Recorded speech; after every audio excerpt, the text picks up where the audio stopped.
Les gendarmes de Logoué-Lolo, autour du commandant de légion de gendarmerie mobile Est et du gouverneur de province, ont pris part à la messe d'action de grâce à l'occasion de la Sainte Geneviève, sainte patronne des gendarmes.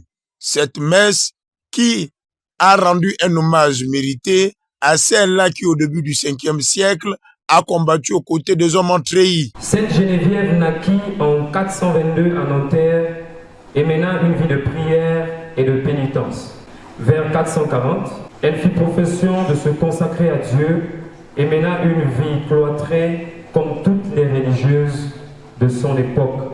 Elle parvint à grande peine à relever le moral des Parisiens qui voulaient fuir devant Attila en 451.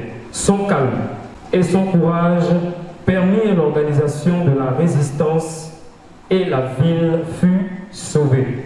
Vers 470, Paris connut un nouveau siège de 5 années. Geneviève organisa le ravitaillement par voie fluviale, faisant bénéficier les pauvres des distributions, et une nouvelle fois, Paris fut libéré.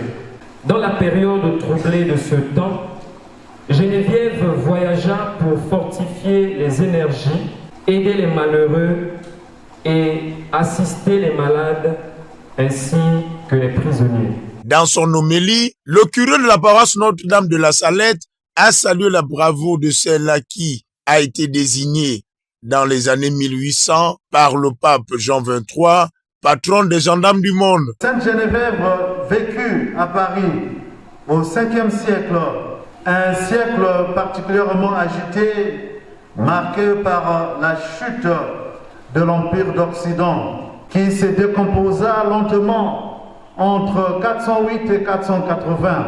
En ces heures de malheur, c'est le 18 mai 1962 que le pape Jean XXIII a fait d'elle la sainte patronne des gardiens de l'ordre public et tout particulièrement de la gendarmerie, à qui il revient, disait le pape, de défendre la loi de leur pays, de veiller au bien de la société humaine, de réprimer l'audace des malfaiteurs.